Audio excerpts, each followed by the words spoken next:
Thank you so much, Jose. I hope everybody can hear me. Thank you so much for joining us here this afternoon. We are thrilled to welcome you to Mobilizing Faith to End Overdose and Anti-Blackness, Preach In and Teach In, the third and final day on our weekend of action.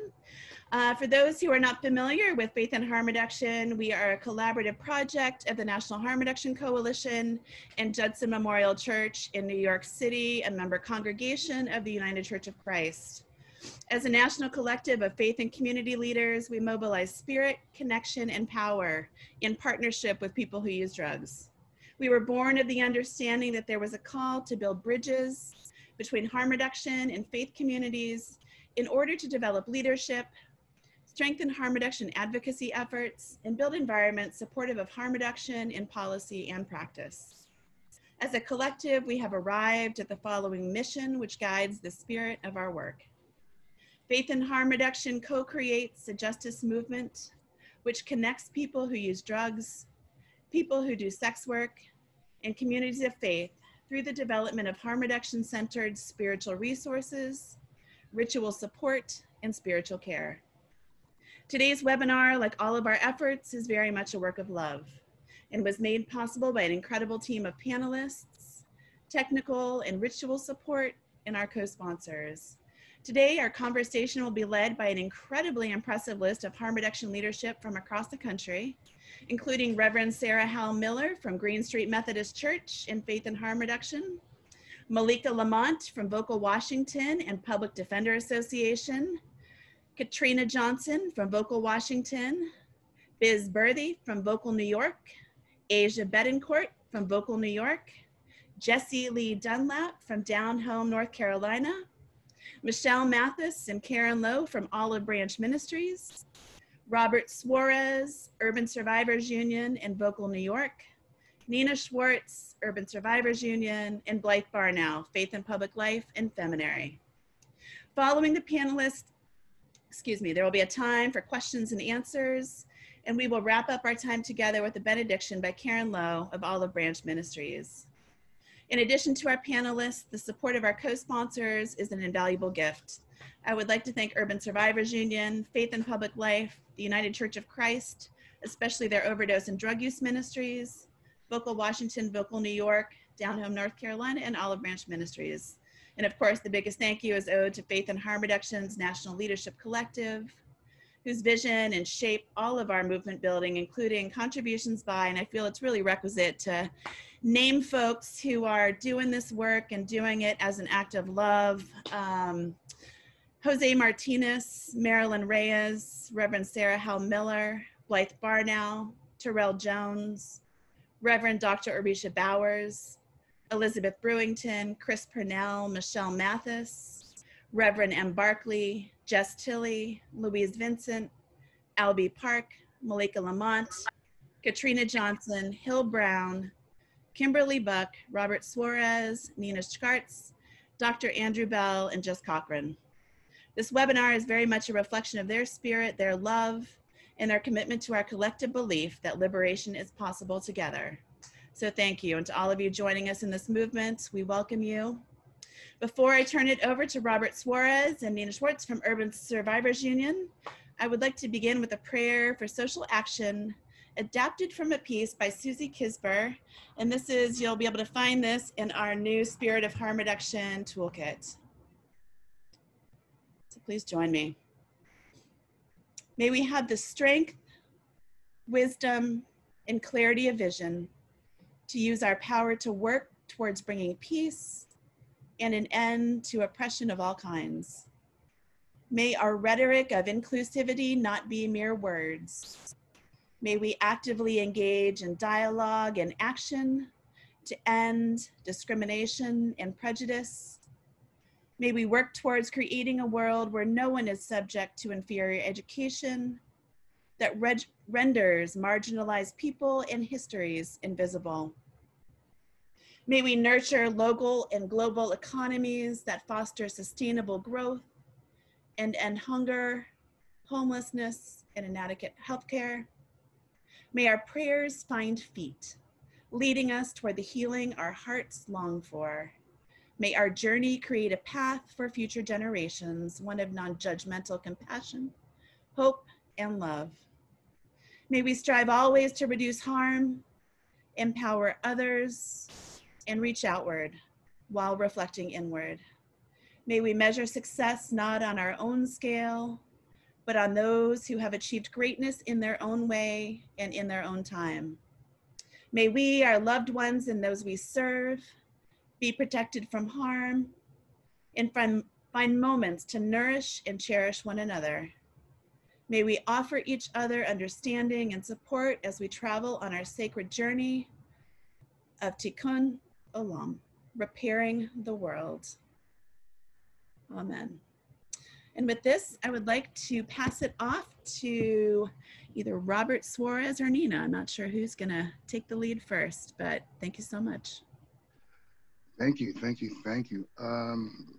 To begin with, for all of you who don't know me, my name is Robert Suarez, and I am a board member with the North Carolina Survivors Union, as well as a national coordinator and organizer with the Urban Survivors Union. And just really quickly, I'm here today because, like so many others, I've been directly impacted by the issues of racism and criminalization. And these issues are systemic as they have grown throughout the country and globally, for that matter. I'm going to pass it off to Nina so that she may introduce herself really quickly, and then she'll begin to read a bit of a statement that we have. But most people know that the reason why I do the work that I do is because of so many losses that I've had while doing this work. And the one loss that I've had that got me into this work was the loss of my mother. So I just want to make sure that I always give praise to the woman who brought me into this world and who gave me all the values that I have, and always remember her. And she died in 2000 due to complications of HIV and the drug war. So Nina, if you will. Thanks, Robert. So my name is Nina Streikarts. I am the Communications and Media Coordinator for North Carolina Survivors Union, and I'm also a contractor for the Urban Survivors Union. I'm here as well because of how my life and the lives of people that I truly love and care about have been affected directly by the drug war. I never thought that I would have as many people who I've lost in my life for the years I've been alive. So that's a pretty scary thought, and the increase that I've seen in the past few years has just motivated me to take more direct action than I had been in the past. I'm just gonna start right in with our statement. Excuse me for reading. So this is the statement of solidarity. It's been adapted from the Harm Reduction Coalition, and I think everybody kind of put some work into this. Everyone is inherently worthy and deserving of access to non-judgmental, affirming harm reduction programs and services, including syringe service programs, safer consumption sites, and overdose prevention in their own communities. Justice requires that everyone have affordable access to the full range of medical care they desire, including substance use treatment and testing and care for HIV and hepatitis C without stigma or medically unjustified barriers. People who use drugs and people who do sex work deserve to live free from criminalization, surveillance, and over-policing. People who use drugs and people who do sex work deserve access to social supports, including housing, healthcare, education, jobs, and holistic community, without discrimination and with dignity. Robert? This is a statement that's going to be released by the Urban Survivors Union for a webinar, for an upcoming webinar that we have coming up. And it's due to be released in about a week or so, but I'm going to start it now since it's a statement that I'm actually pushing. The Urban Survivors Union is the only national drug user union in the United States. We represent and organize people who use drugs. We are fighting to end the racist war on drugs, end prohibition, and liberate all society who have been living in poverty, fear, and hiding away as criminals and internalizing messages of shame and self-hatred based on discrimination and stigmatization. Black and brown people have bore the brunt of this intentional system of suffering, which is perpetuated and fueled by prohibition. Our failure as a country to learn from history, grow as a society, and move away from all systems which are built and dependent upon differences in exploitation of people based on skin color, gender, sexuality, disability status, and socioeconomic status, has resulted in a system of disregards the lives of Black and brown people. Drugs are not the enemy. Hate and fear are the real enemies. That's a statement that's due to be released in about a week. And I'm hoping that through this webinar and the one coming up by the Urban Survivors Union, which is a webinar, it's going to be entitled Racism and the Drug War, Connecting the Dots. We can all, through these webinars, we can all sort of move towards action when it comes to ending the racist and all the hatred that goes along with racism in our society. I mean, this has been something that's been underground for a long time, and it took a racist sitting at the top of our country to sort of bring it all out, and that's sickening, sad, and shameful in many ways. So I'm going to stop there, and I'm going to turn it over to our next speaker. Once again, I want to thank each and every one of you for being here, and I want to thank especially Erica for having us. Thank you.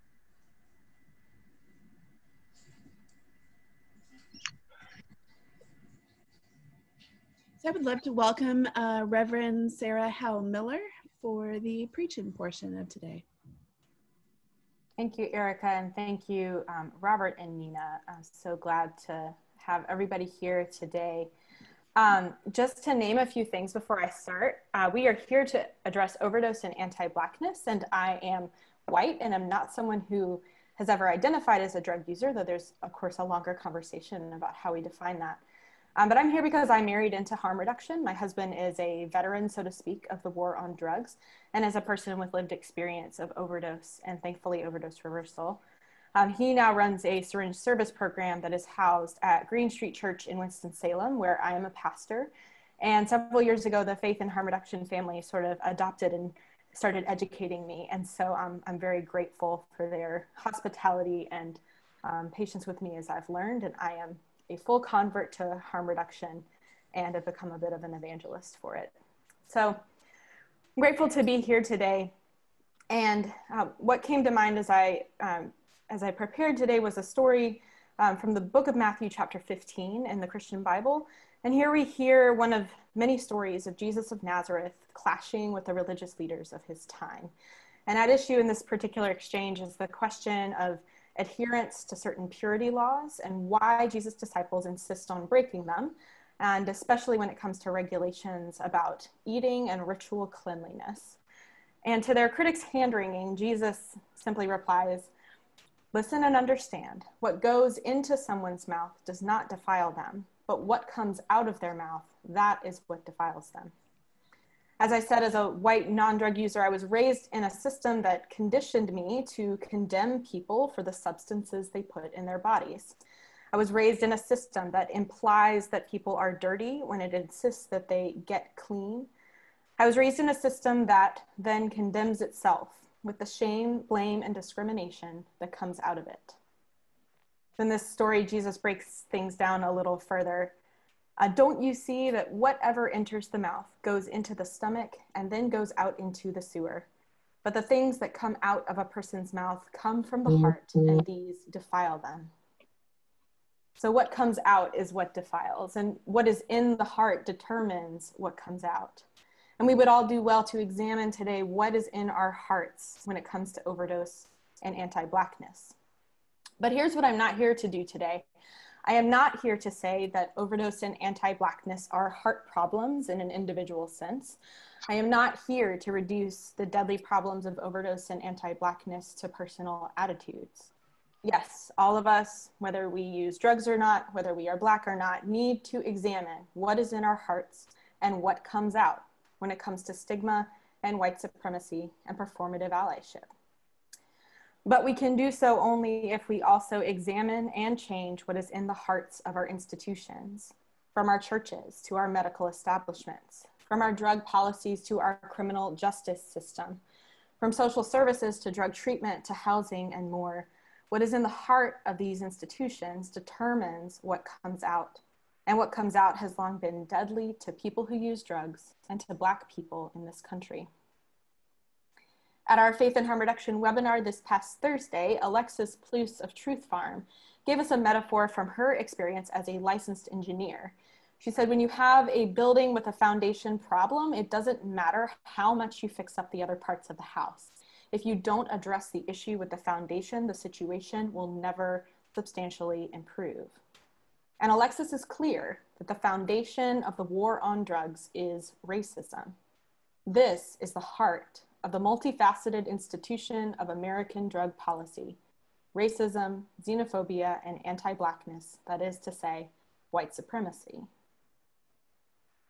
For too long, we as a nation have claimed that the change of heart that needs to happen is in the individual drug user or Black person experiencing harm, and always and only to the standards of the dominant culture.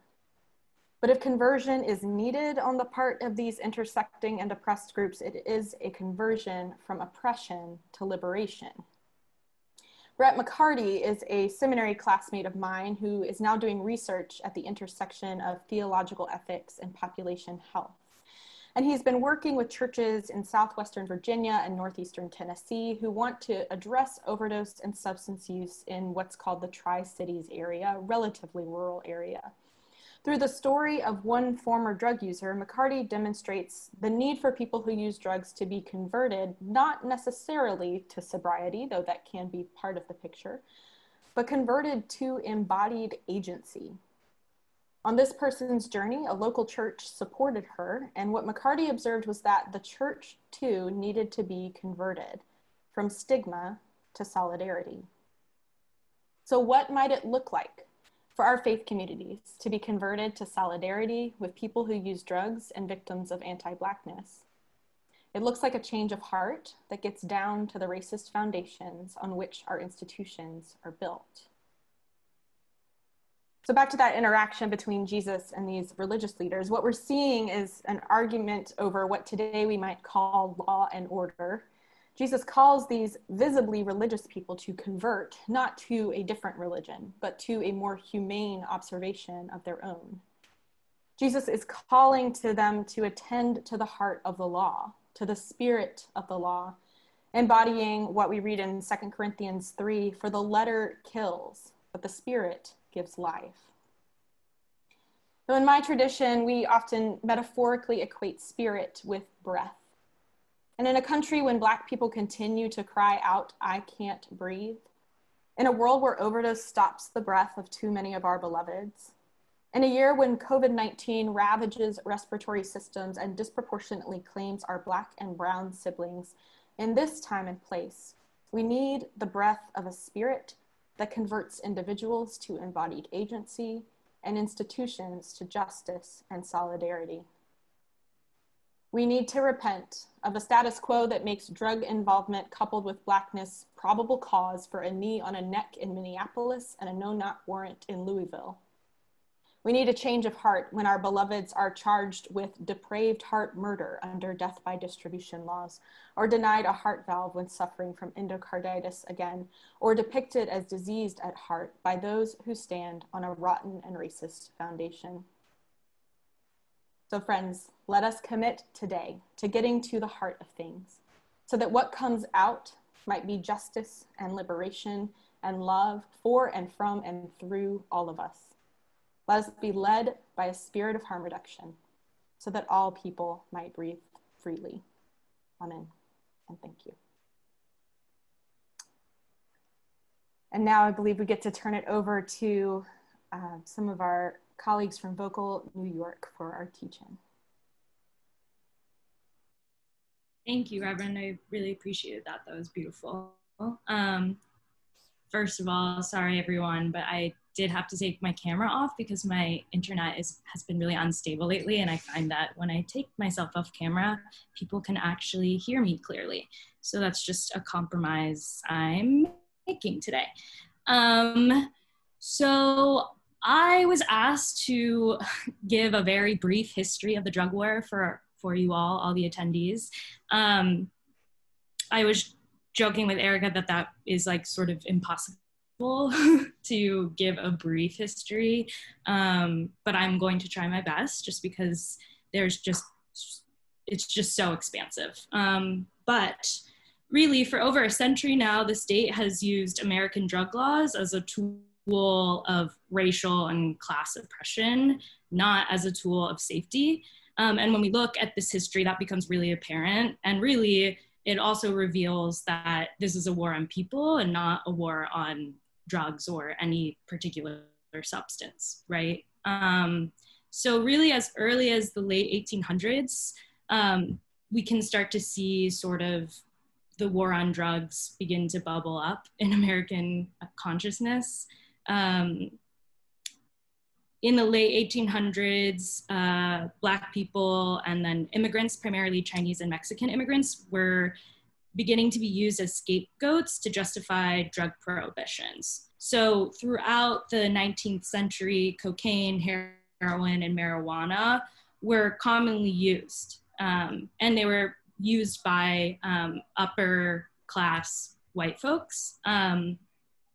But when things started to shift is when all of these hysterical narratives that were based in racial stereotypes and just racial demonization, really, that is when we started to see some of these prohibition laws begin. So in 1875, San Francisco outlawed opium.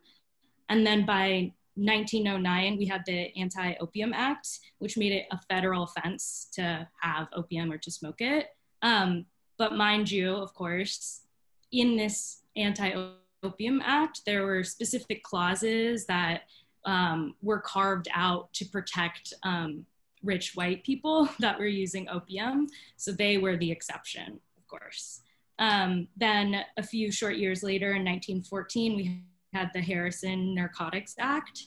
And we really see that as sort of the standard of drug regulation up until the 70s, which I feel is when generally most of us imagine the drug war beginning, but again, it spans back way farther than that. But in 1971, Nixon officially declared a war on drugs. And really, and one of his like chief officials later on, openly to a reporter said that the Nixon administration was very aware of the fact that the war on drugs was built off of fallacies and intentionally produced hysteria around drug use to undermine the anti-war left and various civil rights groups. So really Black people, again. So we're seeing the same tactics that were used, earlier on in the late 1800s, sort of being recycled with a new face in the 70s with Nixon and his administration. And then really from there, again, I'm summarizing, very much summarizing. from the Nixon administration, the drug war just continues to expand. And during Nixon's time in office, he rapidly expanded drug control agencies. That's when no-knock warrants became a thing. All of these like tactics that we today are seeing result in the murder of Black people and people who use drugs across the nation being born. And then it just continued with Reagan, Bush, and Clinton, who all very much use the war on drugs in all of their platforms. So again, just highlighting that it's really a bipartisan issue, if you will. You know, it's not like a Republican or a Democrat issue. Politicians and officials across parties have all played their part in supporting the war on drugs. But needless to say, between 1980 and 1997, incarceration for nonviolent drug law offenses increased by 800%. So that's when we really also see the birth of mass incarceration, of American mass incarceration, just incarceration rates for Black and brown folks in America absolutely skyrocketing. And this is also during the time of like DARE and Just Say No programs. So again, which were really feeding off of the hysteria around crack use. So again, just seeing again and again and again, American officials using particular narratives, racialized narratives, to justify their brutal war on drugs, which, as I said in the very beginning, is really a war on people, and particularly a war on Black and brown folks. So given that history, which again is a very brief, superficial like level of that history, I encourage everyone to do more and learn more. I know that I'm still learning facts about drug war history to this day, but given that history, it's not surprising that we're in the current state that we're in, which is like an unprecedented overdose crisis. So it was recently reported that in 2019, we lost 72,000 people to overdose. And then in the last recorded overdose rates for New York City in particular was 1,500 in 2018. So clearly, and I believe, Reverend, you mentioned Alexis Plouse's analogy of the foundation just being rotted. I couldn't put it better. The foundation is rotted and it's murdering people, right? So like every overdose really is the result of a policy failure and not the result of any individual or personal or moral failure. And that's really important for us to remember. But even though that is the truth, we continue to see politicians, electeds, officials across the board, again, choose to perpetuate the drug war through criminalization and incarceration, which we know neither of those things will help us, because if they were to have helped us, we would not be losing 72,000 people in this past year. And then I want to keep this next part also brief, because I'm sure Jessie Lee and Asia are amazing at what they do, and I want them to have as much time as possible. But just in terms of like framing moving forward, I know for many folks at Vocal, it's really important. Language is really important when we discuss this issue. We intentionally use the phrase overdose crisis as opposed to the opiate or opioid crisis, which I feel is like the most popular way of referring to what has been going on, particularly in the last decade.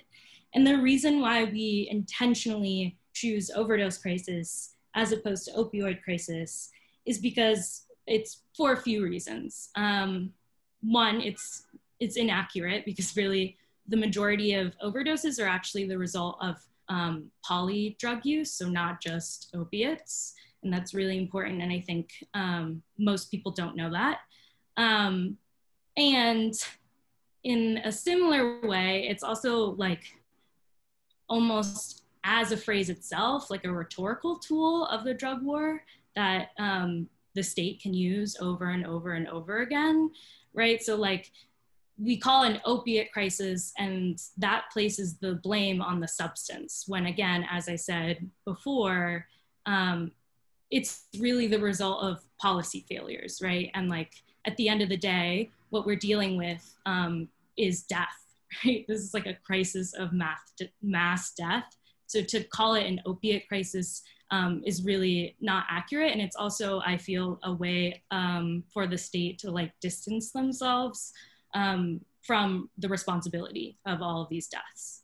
And then the third reason why we intentionally use overdose crisis as opposed to opioid crisis is that opioid crisis really, I feel that the public, when they imagine it, the face of it is like a younger white individual from the suburbs.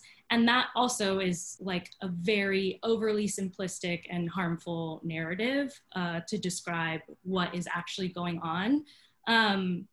It is not something that is just like limited to white people in the suburbs. This affects everyone everywhere. And really, in particular, it affects Black and brown people. And consistently, when you look at the data, Black people always have like the highest increase in overdose rates year after year.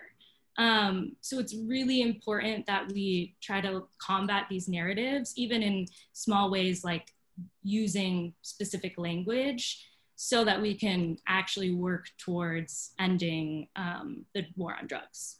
And with that, I will turn it over to Jessie Lee to talk some more about what's going on in a more rural area. Thank you, Biz. I agree with like everything you just said. So, my loud neighbor, sorry. So I have been doing mobile syringe access and post-overdose outreach and everything that kind of falls under the umbrella of harm reduction out here in Haywood County, which is in the far western part of North Carolina. It's a rural area. Now I came to harm reduction because I was raised as a Southern Baptist and really wanted to be a preacher when I was little, and realized, you know, at some point that was not going to work out, and harm reduction is my ministry. And, you know, Christ came for marginalized people, and that's where, you know, my energy needs to go as a Christian, is towards marginalized people, and people who use drugs in Western North Carolina are some of those marginalized folks. So,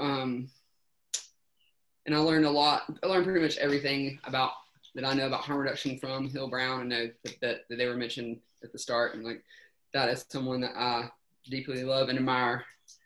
So,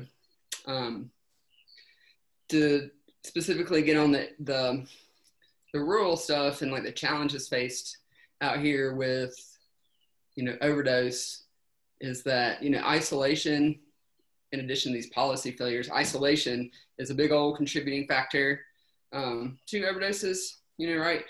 And rural drug users are already, you know, more isolated than their urban counterparts, is just like geographically more spread out.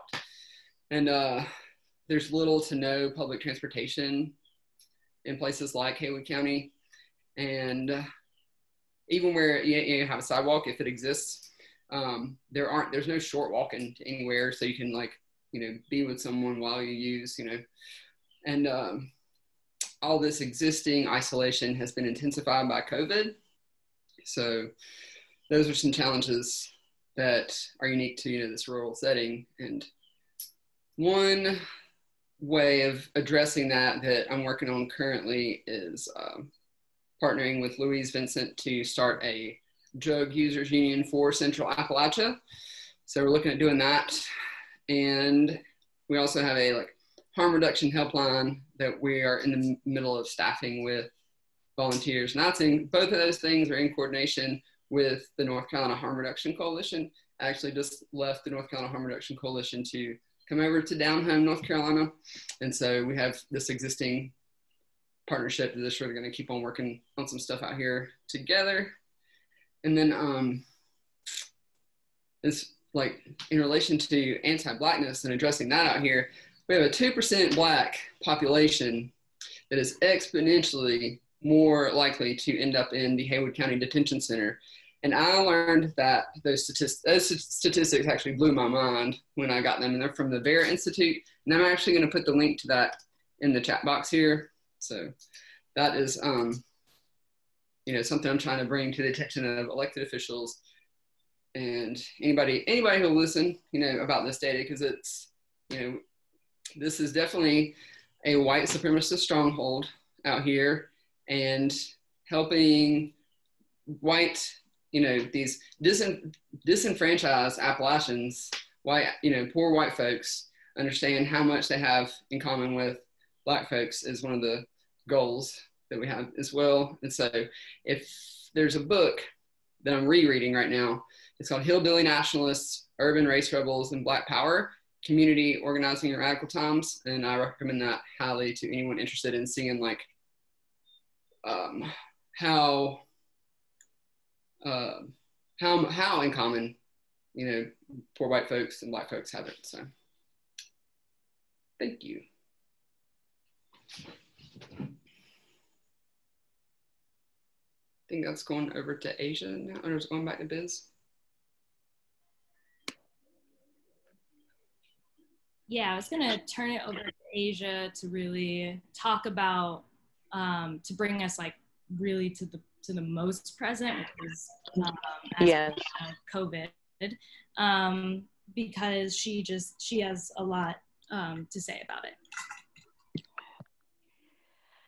Hi, everybody, and thank you for giving me the floor. Such amazing people. And I'm sorry that I don't have my camera on because, let's just say, I feel better just speaking from the heart. You know, even before COVID, we were dealing with these same exact issues. I mean, COVID has only intensified the pre-existing issues related to drug users' health. You know, overdose, HIV, and Hep C. For example, a year ago today, I was getting arrested in front of Cuomo's office because we were fighting with Cuomo about safe injection facilities.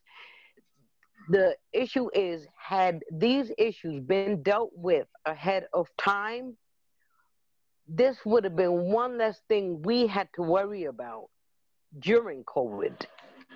You know, we have been demanding overdose prevention centers, which we know majority decreases overdose rates. And for decades now, the Users Union has been fighting to decriminalize syringes in New York State so that people who use drugs have an easier time accessing sterile syringes to lower the risk, of course, of contracting HIV or Hep C. These are things that could have been done from the very beginning. And of course, here we sit now. And ever since COVID, even dealing with police in my community, my goddaughter had an overdose. And of course, I didn't find out until the next morning when, you know, the police department called to say that she had passed away in the apartment. But what didn't happen was the cops did not come that evening. They didn't come at all. Ever since COVID, it's like the cops have absolutely just turned their backs on people with overdoses. We're talking about people's lives. We're talking about things that count, things that are important, you know. And someone spoke earlier about the stigma. Yes, it has everything to do with that. You know, nobody wakes up in the morning and says, well, I think that I will get addicted to drugs today. And it is nobody's place to question what brought anybody to that place. And as human beings, everybody deserves to be treated with decency, with respect, and to get whatever they need to make them live healthy lives. Having safe injection facilities would have made sure somebody was safe, made sure somebody didn't use alone, and guess what? To be there if they decide that they want to make that next step into recovery. Wherever they are, we have to be able to meet them there and not leave them there. And now where we are, everybody needs to stop and really look at their own selves. Am I biased? Is there anything that I can do to help someone who I may know in these hard times instead of judging them? We have to embrace people. We have to love them. And that they have a drug use, that they use drugs should be the last thing. We have to get people in now in our communities the things that they need. And with that, I pass it on.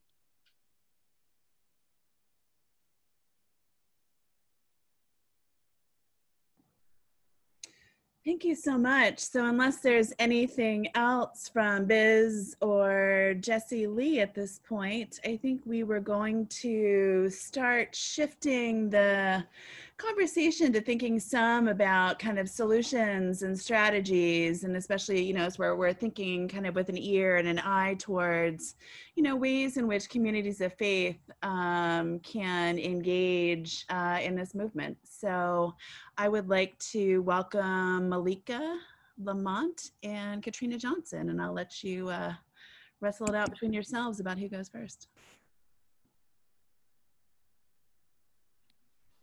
Thank you for inviting us as Vocal Washington to this table. I really appreciate the perspectives that we're bringing here, like recognizing the rotten foundations of this country. Wherever we are gathered, we're on tribal land that was forcefully taken and that was built by enslaved labor of people brought from Africa. And also the indigenous people were enslaved as well too. And recognizing that those struggles are intertwined, and the oppression and the disproportionality of the poisoning crisis and the overdose crisis, also described as the overdose crisis, is, those roots go back to that rotten foundation. And I'm just really grateful for the frame that has been put on this. We recognize with Vocal that this time right now that we're in, as well as grief, we also have to propel ourselves forward with action and use that grief to propel us. That's what harm reductionists do. That's what we've always done. And Trina, how do you want to jump in here? We can talk about some of the stuff that Vocal has been doing.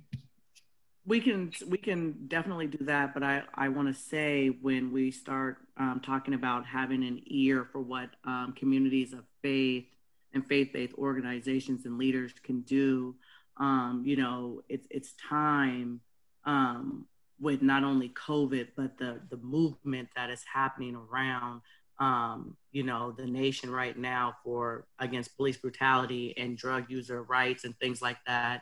It's time for faith-based leaders to actually, step out and not seem like they are apart from community, but actually with community and beginning to lead with love above whatever else. And I think that there has historically been like a lack of that, in a lot of communities, especially communities of color. We haven't seen a lot of, faith-based leaders actually, in the streets, helping to simmer down some of the things that we are actually seeing, so it makes it seem like they are not with the rest of the community. And I think that that's a good way to start, is just getting out there and being a part of the things that are happening within community and just merely showing up.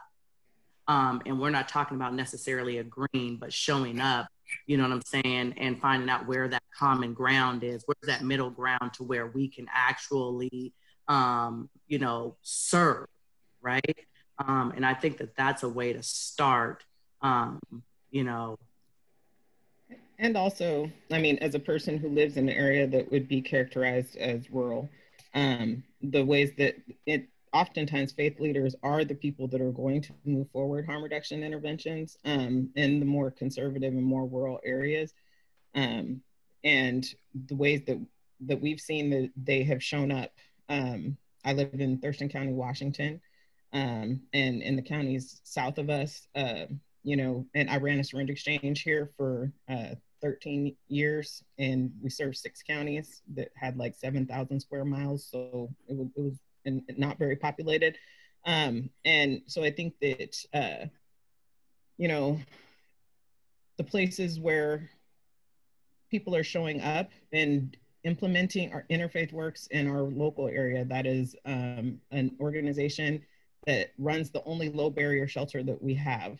They also support Iggy Hop, which is the Emma Goldman Homeless Youth Outreach Project. A lot of people know them, bike-based syringe exchange in our downtown core, which is like 18 square blocks. So we're not talking like a huge area, just to like put that in context. Anyway, and then also, you know, in our neighboring county that is very conservative, they were the first ones to start naloxone distribution. They also started a syringe exchange program.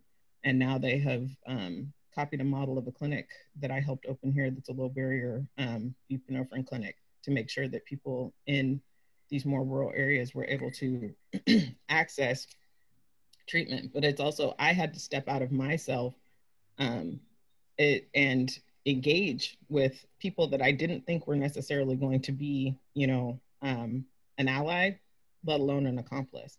So, you know, but I heard through the grapevine that there were these, this radical pastor that actually acted the way Jesus did and cared about the people that Jesus cared about, like the marginalized people, right? Jesse Lee was talking about that earlier.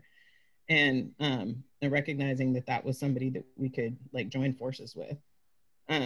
So that is what we're seeing. I mean, and that is the places where I think that faith communities can show up, and it's crucial in areas outside of major urban centers.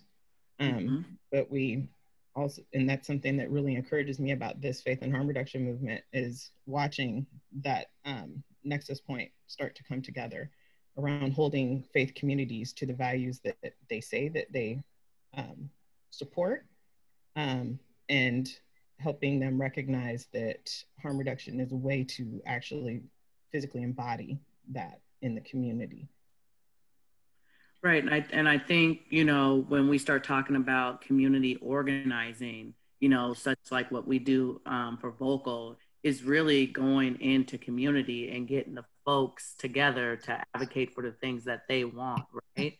And I think that that's the only way to push things forward. I mean, it's easy for me to just go in there and tell them something, but the people that are closest to the solutions are, you know what I mean, are the ones that are closest to the problems, right? So I think that, you know, it's when people have a stake in what they're advocating for, it just makes it that much more greater and that much more powerful.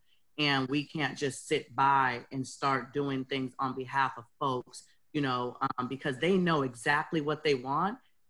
They just need to be able to have folks with them and help them maybe, you know, get into some of these rooms that historically they haven't been able to get into, or at some of these tables that they're not allowed to because of stigma and shame. And that's the role that, you know, Vocal Washington takes. You know, we are trying to kick down the doors for people to be able to get into some of these spaces so they can advocate for what they need within their community instead of, and hold these elected officials accountable, you know, to them. They are part of their community. If you are, you know, an elected official, your duty is to serve all of the people within that community, not just a subset of individuals. So.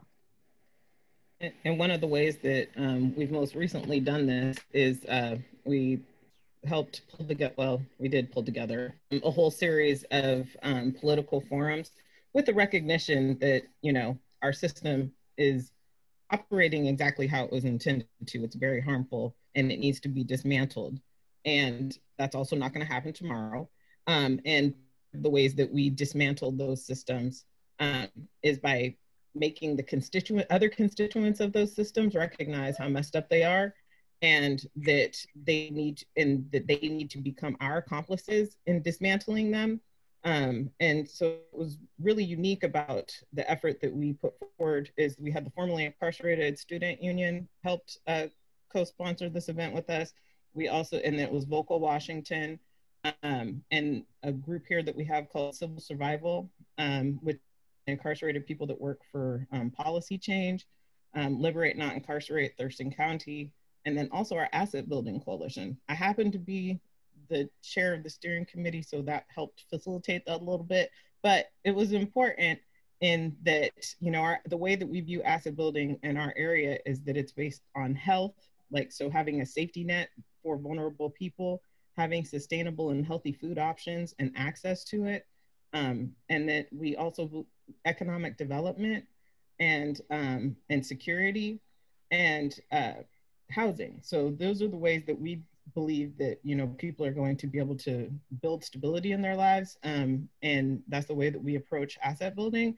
But it's like we brought all of these like non-traditional partners together, and then but we formulated the questions, like the you know, marginalized people formulated the questions that were brought to, you know, our commissioners, to the judge candidates, and then also to the legislative district or statewide, and then up to federal. So it's like that was a way to, and it wasn't about a debate, it was about a forum. We wanted people to show who they were, right? And we ended, and then, you know, we did a little Trojan horse action too, you know, so as far as like to, you know, get more than the choir to come to the events, and they were held online, and they were recorded, and they've been shared a lot.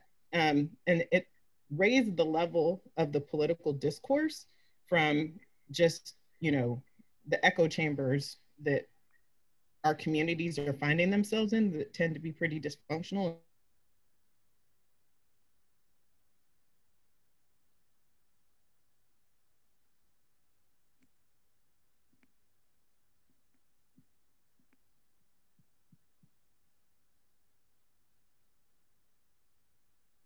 That are to perpetuate.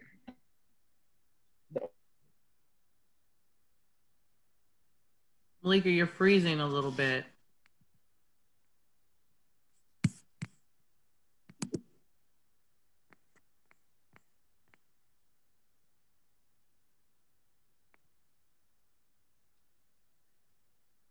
So yeah, can everyone still hear me? Yes, yes, we can.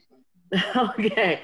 I'm not sure what's happening with my colleague's situation right now, but hopefully most people got that gist of the online forum that we put on. And those are just some of the many ways that Vocal Washington is out there, you know, bringing about solutions and strategies, working alongside community. Because I don't think we can get it done any other way. And so other than that, I feel like we should be turning it back over. Was there anything else that you wanted us to hit, Erica? No, that was excellent. No, that was really wonderful. Thank you so much. And hopefully Malika is able to kind of join us, at least to listen in from this point. And I believe kind of we've got the last couple pieces that hopefully we can get in time to allow for some corrections as well, questions. But I believe Asia Betancourt from Vocal New York was going to talk some about defund the police and what does that mean when we say that, and disinvestment, reinvestment. Am I correct?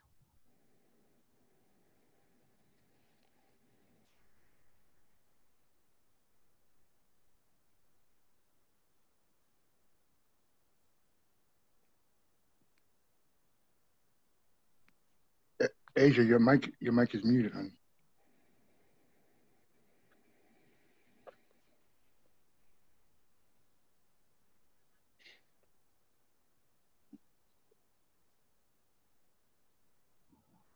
Well, I mean, what we can do is, why don't we, if Blythe Barnow is still here, Blythe was going to talk a bit about the BREATHE Act, which is one of kind of a concrete strategy that kind of faith communities and beyond can kind of consider and engage with as one opportunity to move forth kind of this looking towards liberation while we work with Asia to figure out what's happening with sound.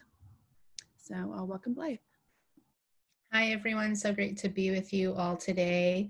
This is a powerful gathering of powerful folks. So thanks for a little time to talk about the BREATHE Act. So my name is Blythe Barnow. My pronouns are she, her. I work with Faith in Public Life as their harm reduction manager in the state of Ohio. We do a lot of grassroots organizing with people who use drugs and also faith leaders, bringing them together to create just policy in our state in a way that we hope ripples out. Faith in Public Life is a national organization of about 50,000 clergy that are committed to justice. And we recently signed on as a co-sponsor to the BREATHE Act. So the BREATHE Act is a piece of federal legislation that was put forward by the Movement for Black Lives. And we know that as clergy, that our budgets and our policies are moral documents. And we say what we think about each other and what we think about God by the budgets and the policies that we pass. So recently, Faith in Public Life signed on as a co-sponsor of the BREATHE Act. I have the little printout here because I refer to it often, and I'll drop it in the chat here for you to look at. It's a really robust policy that tackles more than we have time to talk about today, but also just want to share some of the highlights of it.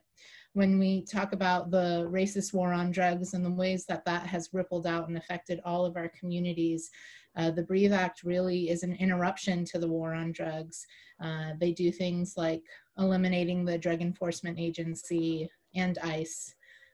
They are working to eliminate surveillance, abolishing the 3 strikes law that incarcerates so many people, also abolishing state gang databases that we know are really racialized, and also drugs are often used as the reason that those databases need to exist. And it also works to decriminalize and retroactively expunge state drug convictions, which we know would be a game changer for a lot of folks in terms of access to employment, access to housing, and other things. So I encourage you, if you haven't yet, to look into the BREATHE Act, see ways that you can support as an individual, or if you're part of an organization looking to sign on as a co-sponsor.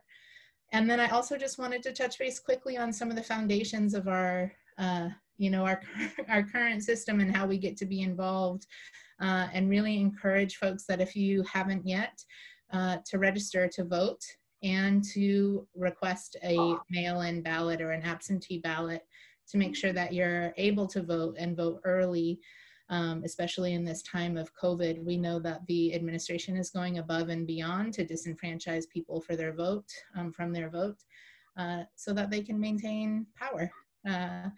And so just encouraging you all to look into that. And the final piece that I'll say also is, if you have not yet filled out your census, please do that. And the census is how we determine our representation, how we determine who gets funding, where gets funding. And historically, the census has undercounted particularly Black folks, folks who are homeless, queer folks, and immigrant communities. And we know that our communities need more access to representation and more access to funding. So be sure to fill out your census if you haven't. We should, as a queer person, we should count all queens. And we deserve that access. We deserve to be counted, and people who use drugs deserve to be counted. So I'll leave you with those 3 pieces of homework. Look at the BREATHE Act, register to vote and request your mail-in ballot, and fill out your census if you haven't already. We know that the BREATHE Act and participating in you know, the civic responsibilities of our community is not only a harm reduction measure, but it's a faithful way to move forward. So thank you all for the time.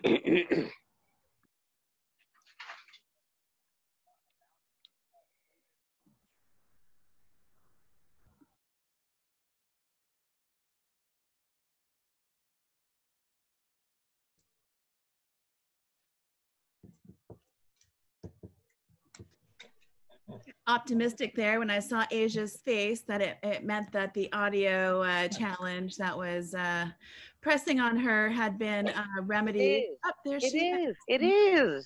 I've been sitting here waiting for you to talk, you know. Okay. I wanted to speak a little bit on the decriminalizing. Okay. As we now stare down the barrel of a terrifying spike in overdose rates as well as hepatitis C and HIV rates, it is more clear than ever that we must decriminalize all substances and defund the police so that we can invest in harm reduction services and peer educators. We know they keep our communities safe. The war on drugs is a huge umbrella that covers so many aspects of the Carson state. It is entire protective services, medical institutions, and in emergency responses. And we need to decarcerate every one of these things. We cannot criminalize and arrest our way out of these crises. We already know what the problem is. We do not need for cops to be on the job to put people in jail for low-level crimes. You know, it's out there, is a part of our society, and whether we like it or not, people are going to do drugs. There are other things, other people that can help people in these situations. We don't need the police to continue policing and profiling all of our communities. This way they can focus on the hard crimes and leave the low-level things to people in harm reduction to work with one another in our communities. That is the answer. Can I just add to that a little bit? I mean, I know that the word defund kind of makes people a little bit jumpy and, you know, makes people feel like they want to pick a side. And it's really just a reallocation of funds, right, to historically marginalized communities that have already been doing the work. You know, in most places, we have law enforcement that take up at least 50 to 60% of the city's budget, right? And we just want to like, you know, get some equity around, right? So that folks that are doing all this great work on behalf of the people within the communities don't have to play the Hunger Games to try to get funding from, you know, city councils and stuff like that. The money is brought back to the community where it is and helping, you know, build up the structures that are already there. We need to make sure that we can do a continuum of care for folks in the, you know, in community, so that we're not just leaving anybody behind for lack of funding, right? We know that there are people that are already doing this work. They just don't have the you know, funding to do it in greater capacity. We want to make sure that we make sure that these organizations that are doing this work are scaled up. And the only way that that is going to happen is with funding, right? And so, you know, if we're talking about demilitarizing I'm on my phone. We can bring some of that back, some of the funds back into community so that we can get greater mental health, you know, services for folks, so that we can start, you know, doing preventative measures for youth and other folks in the community, so we can bring jobs and stability and housing back to our community that has historically not been there. And the only way to do that is by funding. And, you know, if the cities don't have the funding to do it, then how does it get done, right? And the greatest things that suck up the funding in community is our law enforcement partners. So it's not abolition and get rid of all police. It's just like reallocate some of those funds so that we can actually do the meaningful work in a greater way within community. And furthermore, to piggyback on that, that we are recognizing that it is investment in the community is prevention, and that the systematic disenfranchisement of communities, especially Black and Brown communities, and having that money invested into police because that was the priority, was to oppress people, not to create communities that were safe and that met the needs of the individuals within them. So it's actually it's a way to address that rotten foundation that we were talking about earlier when we're saying that we want to actually invest in repairing communities and not just restoring people to the baseline of harm that, you know, is part of the rotten system, actually creating equitable systems and reparative systems, and that moving forward, hopefully we won't have to continue to address the legacy of generational trauma and generational harm that has been done to people. You know, I've heard people say that the word defund is too harsh a word, and that when people hear that word, they get scared. And that's when I tell them that's when you have to dig deeper and realize what we're actually talking about, you know. So. And I think that that's where our faith, like, again, you know, since we're talking about like faith and harm reduction and all that stuff, like that is where you can start requiring people to put their actions where their mouth is, or where they say their beliefs are, right? Because if they're saying that they inherently believe that everybody deserves to have a good life and that everybody deserves to have the things that they need and some of the stuff that they want, right? And to have, you know, like a meaningful life beyond just baseline barely surviving, then, you know, they need to be participating in a meaningful way to do that. And that means reallocation of those funds, because Americans are so arrogant. Sorry, I'm about to get on my soapbox for just a moment, but like they'll be the first ones to run their mouth about other countries about, oh, 80% of their budget went towards, you know, the army or the, you know, the police. And it's like, well, actually, there's many places across the country that's the situation too. That's the situation in the county where I live. 80% of our public dollars, our county public dollars, go towards funding the jail and other things related to police and law enforcement and the criminal legal system. And, you know, really elevating that conversation and getting these folks to realize what we're talking about, right? Yeah, you know, just to chime in really, really quickly. I've been, ever since hearing the word defund the police, and then realizing that it's nothing but a reallocation of funds.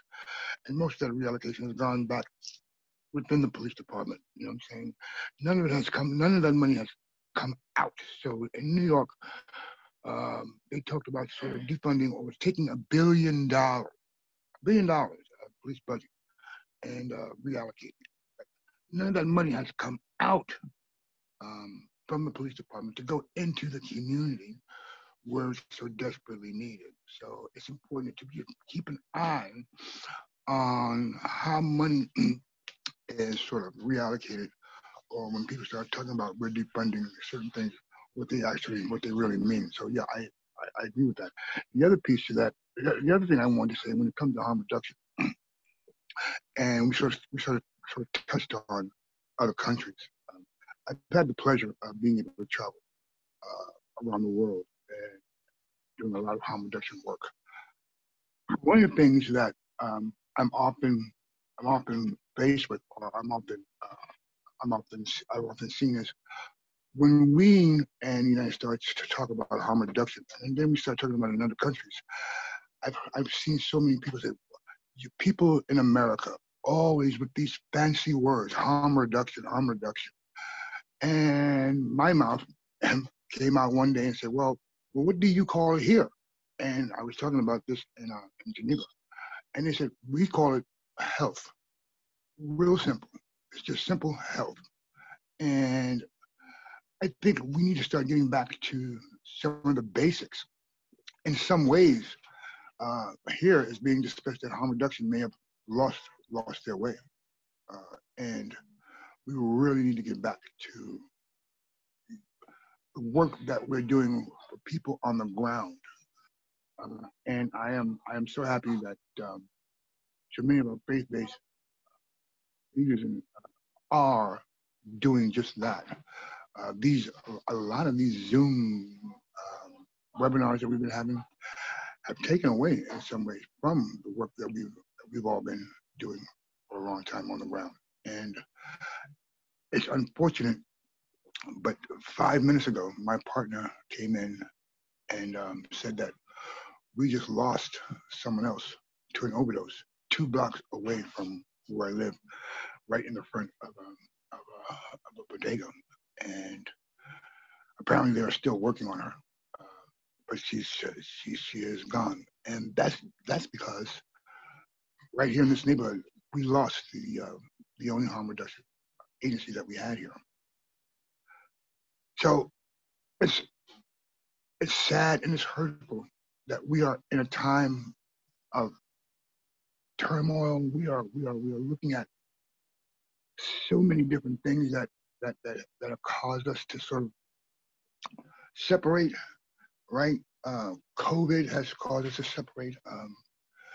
These races, the racist uprise has caused us to sort of refocus.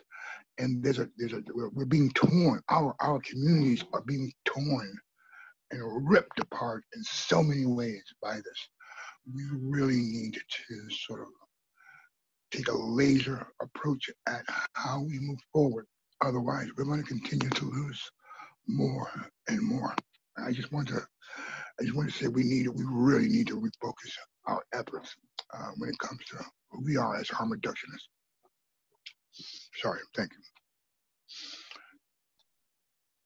Sorry, just wanted to, I know that there's been a train of add-ons, but first of all, thank you, Robert, for sharing the story of the person on your block. I'm very sorry to hear that.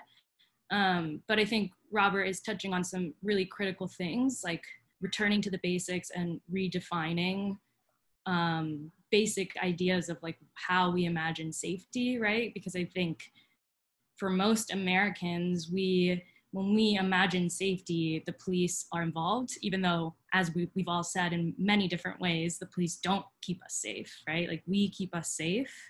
And in terms of tracking, like when politicians claim that police departments have been defunded, that's also really important. So I appreciate Robert for saying that, especially because here in New York City, the overdose crisis in and of itself was used as a way to actually give the police like millions of more dollars for Narcan and like Narcan training.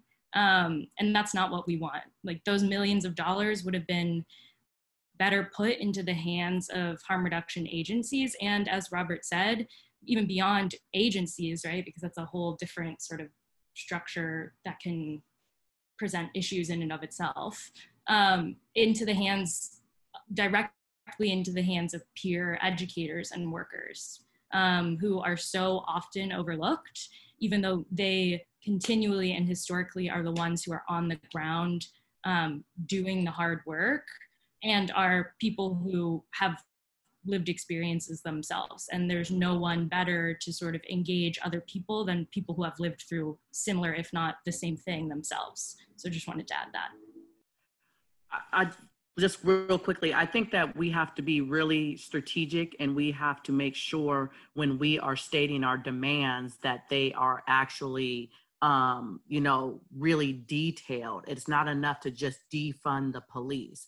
But you have to make sure that you have something to go along with it when we start talking about where those funds are going to be reallocated, right? We don't want the police to be the gatekeepers of the programs that folks in community that are already doing. So you need to make sure that when you're asking for defunding, and divestment and reinvestment, that it's reinvested into Black and brown communities and folks that are already doing the work, and that you don't need the police to gatekeep the programs that have already been operating with little or no budget. You just need greater funding to do it and to reach more people and have it more sustainable. And I think that that's where some places may be missing the mark that can pick up from other places.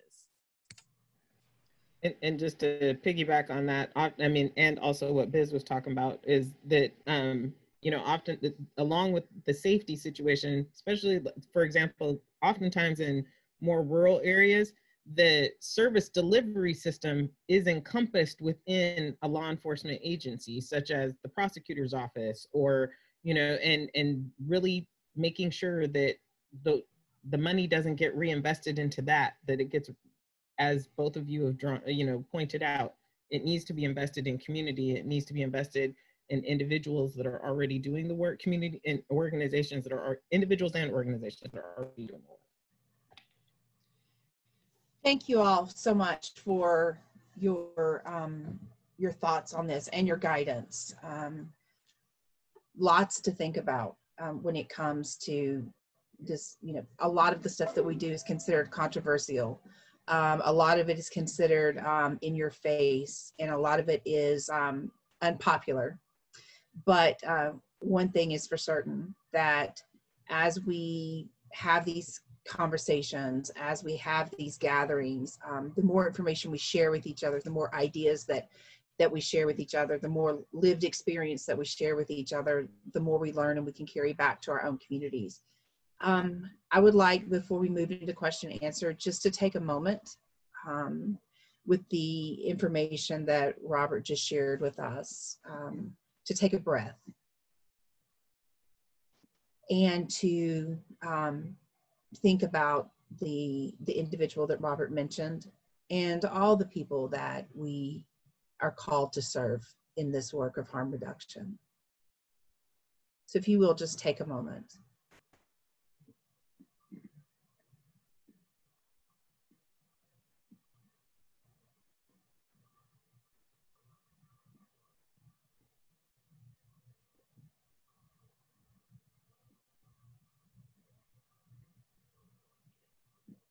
Certainly in this work we do, they are the focus. They are what is most important. And I didn't want to let that come out of our focus today. We really haven't received any questions except for one, and that was already answered in the question and answer, but for those of you who cannot see that, who may be joining by phone, someone asked, what was the name of the book that Jesse Lee shared? And the name of that book is Hillbilly Nationalists. Thank you, Blythe, for answering that question. Do we have any other questions, perhaps from the attendees, for the panelists? If you have a question, feel free to put it in the chat or in the question and answer session.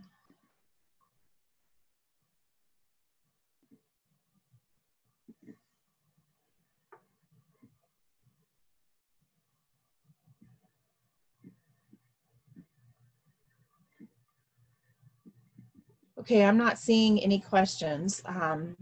So thank you for the attendees that are here. Thank you so much to every one of the panelists.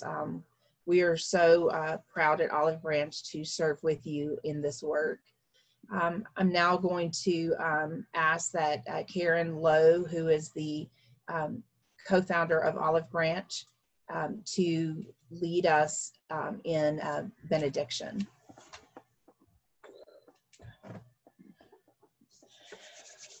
I want to get our hearts and minds clear.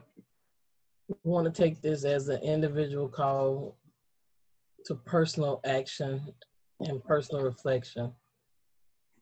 Author of our faith and all that is, you call each of us from the limits of our traditions to new ways of being people of faith.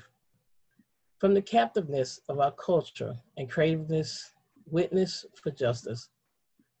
From the narrowness of our horizons to the vastness of your vision. Clear the way in us that we might call others to freedom and holy trouble. Spirit, you call us from focus on our personal histories and traumas to daily tasks of advocacy and activism. From privilege and customs to war against injustice, racism, mass incarceration, and poverty of mind, body, and spirit. From colonialism, from xenophobia to inclusive community. Transforming spirit. You call us from fear to faithfulness, from clutter to clarity, from a desire to control deeper trust, and from refusal to love to the readiness of risk. Clear the way in us, your people, that we might all speak truth and walk in unity, empowered and passionate in this work you have called us to. Ashe. Ashe.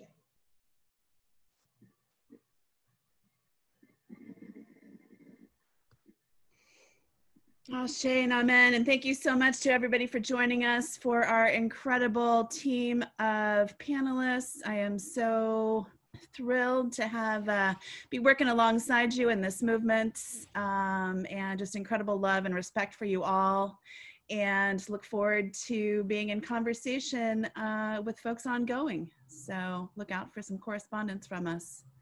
Go forth and be well.